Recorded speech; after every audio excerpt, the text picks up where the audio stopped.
പരിശുദ്ധ അമ്മയെക്കുറിച്ച് ഓർക്കുമ്പോൾ ബൈബിളിലെ അമ്മയെപ്പറ്റി ധ്യാനിക്കുന്ന ഭാഗങ്ങളിൽ എനിക്ക് ഏറ്റവും ഇഷ്ടപ്പെട്ട ഭാഗം കാനായിലെ കല്യാണ വിരുന്നാണ്.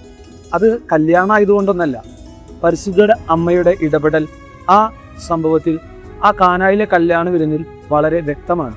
ആ കുടുംബത്തിന്റെ ആവശ്യം കണ്ടറിഞ്ഞ് അമ്മ അവിടെ സഹായിക്കാൻ എത്തുകയാണ്.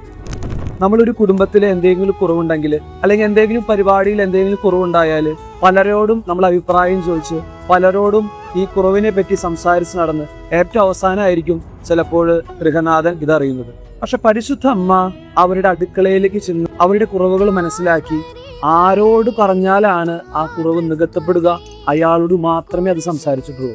അത് നമ്മുടെ ഈശോയോടാണ്. ഈശോയോട് പരിശുദ്ധ അമ്മ പോയി പറഞ്ഞു, അവർക്ക് വീഞ്ഞില്ല മോനെ, അവർക്ക് വീഞ്ഞ് നീ കൊടുക്കണം.